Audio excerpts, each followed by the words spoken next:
চলতি বছরের মাঝামাঝি সময়ে জাতীয় সংসদ নির্বাচন চায় বিএনপি। তবে অন্তর্বর্তীকালীন সরকার বলছে নির্বাচন অনুষ্ঠিত হবে 2026 সালের শেষের দিকে। আসুন জেনে নেই আগামী জাতীয় সংসদ নির্বাচন নিয়ে কী ভাবছে মুন্সিগঞ্জের সাধারণ মানুষ।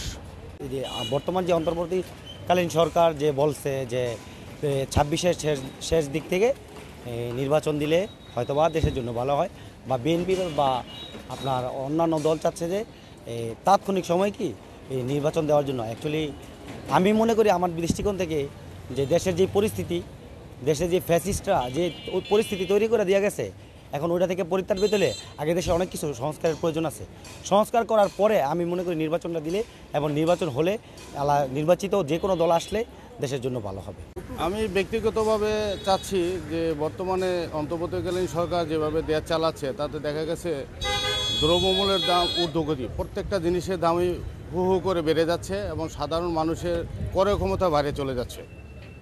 এখন আমি মনে করি বিএনপি যে যৌক্তিক আন্দোলন দাবিটা করতেছে সেটা অবশ্যই এবছরের মাঝামাঝি নির্বাচনটা দিলে নির্বাচিত সরকার যখন আসবে তখন দেশের আইনশৃঙ্খলা পরিস্থিতি পাশাপাশি দ্রব্যমূল্য ঊর্ধ্বগতিটা রোধ হবে।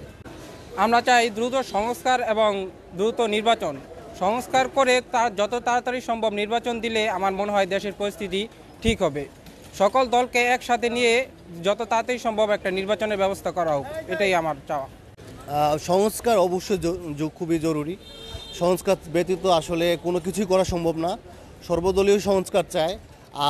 25 সাল নাই, 26 সাল নাই, যত দ্রুত সংস্কার করে দলীয় সরকারের আন্ডারে, দলীয় সরকারের অন্তরালে দেশ যদি আপনি পরিচালনা করেন, বাংলাদেশ জনগণও শান্তি পাবে, সারা বিশ্ব দরবারেও বাংলাদেশ মাথা উঁচু করে দাঁড়াতে পারে।